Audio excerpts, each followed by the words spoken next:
Karate and Taekwondo are two of the world's most popular martial arts by a wide margin. They stem from Japan and Korea respectively. Or do they? Let's talk about them.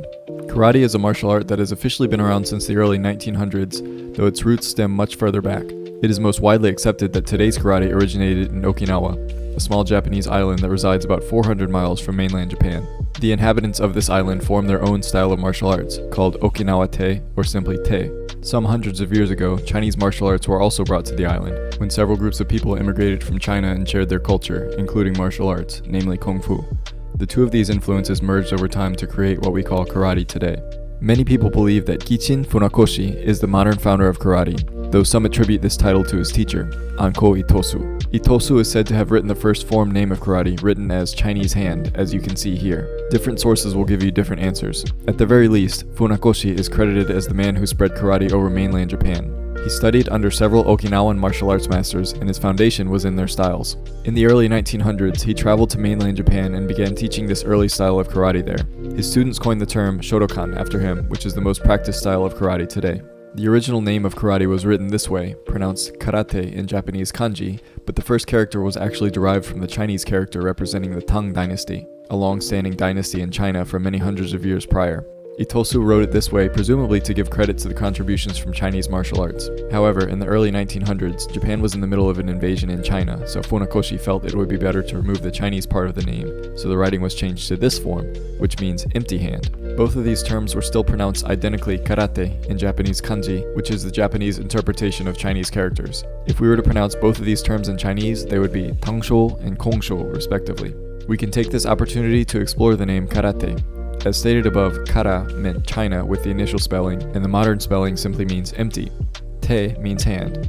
You may have also heard it called karate-do before. The do suffix is a common ending across many martial arts, like Taekwondo or Judo for instance. This means path or way, signifying the martial art is meant to be a journey and lifestyle as opposed to just a temporary or part-time activity. In total, the modern spelling of karate-do means the way of the empty hand. Since its inception, karate has spread across the world and become one of the most popular martial arts that people practice. It has been divided into many styles, focusing on different aspects of the art. Another one of the most popular arts today is Taekwondo. I have a lot more content on this channel about Taekwondo, because I myself am a practitioner of about 20 years, but I'll briefly dive into its history here. Taekwondo was officially named in the 1950s in South Korea. Japan occupied and ruled Korea during most of the early 1900s until the end of World War II in 1945. During this time, a lot of Korean culture was heavily influenced by the Japanese, including martial arts. As an immediate effort to shake off the decades of oppression, 5 kwans, or schools, were formed to begin some sort of organization within martial artists in Korea.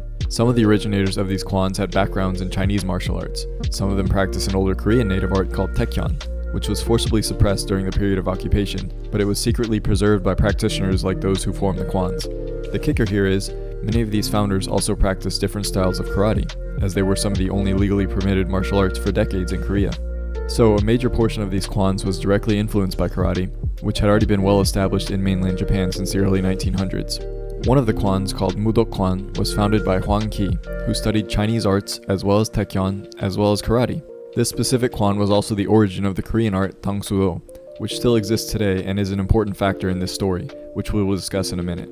I posted a video last year discussing the differences between Tangsudo and Taekwondo, so you can watch that for even more details. Anyway, these original 5 kwans eventually grew to over 40 in the next few decades before finally settling on 9 in 1974, which are now referred to as the 9 kwans of Taekwondo. They agreed to practice under the umbrella of the Kukiwon, which is today the Taekwondo headquarters in Seoul. During these decades of the growth of the kwans, in the mid-1950s to be exact, the name Taekwondo was coined, to try to once again establish a native Korean martial art. It's worth noting that Tangsudo, the art that I mentioned a minute ago, was already established and was by far the most popular martial art in Korea at the time. The problem was, Tangsudo is derived from the same Chinese characters that Karate-do was. The original name for karate that we looked at is the same name that translates to Tangsudo in Korean. Tangsudo is also colloquially referred to as Korean karate even today. Karate practitioners only changed it to the newer spelling where they changed Chinese to empty to distance themselves from the negative connotations surrounding Chinese and Japanese relations. Tangsudo maintained this spelling, but in a similar sense, Taekwondo was created to distance those in Korea from the arts of Japan due to the negative connotations surrounding the Japanese occupation in Korea. Over time, Taekwondo overtook Tangsudo as the most practiced art in Korea by a wide margin. Quickly, let's break down the name Taekwondo. Te means foot striking, Kwon means fist striking, and Do means way or path as mentioned before. You can also take this opportunity to see the differences and similarities between Karate-Do, Taekwondo, and Dangsudo, written in both their native writings as well as the kanji and hanja writings respectively, which stem from the Chinese characters they come from. Regardless of the understandable sentiments of Korean martial artists towards the Japanese, they cannot escape the fact that much of their martial arts training stem from the influences of Japanese martial arts, namely karate. They couldn't help that a lot of their training stemmed from the Japanese. If we want to get technical, however, both of the countries' arts stem from the influences of Chinese martial arts that came before them. Some Taekwondo masters insist that their art was developed independently of any influence from any Japanese art. You can decide for yourself how you feel about that. So we can now see how the histories of both karate and Taekwondo are intertwined. But how do the arts differ today? It's obvious that the two arts have a lot of similarities. Both have hand striking, foot striking or kicking, self-defense practices, flexibility, mobility and muscle strengthening, and conditioning of hands, fingers, feet, and so on. These two arts are what most people call hard-style martial arts, where the techniques are direct and sharp, as opposed to soft styles which incorporate more circular and indirect motions into their techniques. Both arts also originated without the use of weapons. Remember, karate means empty hand. Weapons were banned in Okinawa when this art was developed. Traditional Taekwondo dojangs also initially didn't include a weapons curriculum, and some continue this tradition today. However, over time, a lot of schools in both arts began introducing weapons training. They share a lot of the same types of weapons like nunchucks, staff, and sais, for example. Today, it's probably harder to find a dojo or dojang that does not teach weapons than it is to find one that does. Now, the differences between karate and taekwondo can be more subjective and harder to agree on, because once you say one art does something that the other does not, you can tend to ruffle some feathers of practitioners on either side. The truth is that nothing is absolute and that each faction and each school within each art operates differently, but I'll just keep it general here and talk more about how things trend. Viewing the forms, hyong or kata, within the arts, most agree that karate focuses more on depth of stances and power, whereas taekwondo is more speed and accuracy based. And no, I'm not saying that karate is slow or that taekwondo is weak, but nobody can devote all of their focus on every aspect, and these focuses are what the majority of people view on each art respectively.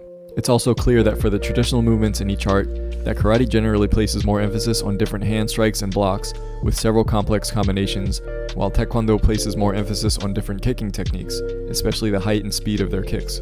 Most people that have been around either art for a significant time can immediately tell which art that any form or kata comes from, simply by the tendencies of it. It's worth noting that some of the early forms developed in the early stages of taekwondo were derived directly from movements in existing kata and karate. Some of those basic forms, such as the Pyongan forms, are still taught today to beginners in some factions of Dangsudo. There are so many similarities or even identicalities between karate and early Dangsudo and in turn taekwondo. Some practitioners of the Korean arts are proud of this fact, while some bemoan it or in some cases believe that they don't have anything in common with Japanese arts. Again, I get why some taekwondo teachers, especially the old school ones, wouldn't want to be associated with Japan in any way.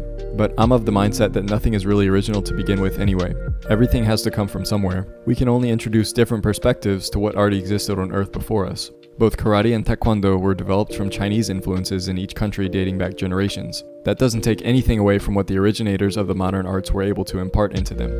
I think it's cool to see the connections between the arts and their common origins, and then how they individually branched out and grew into their own thing.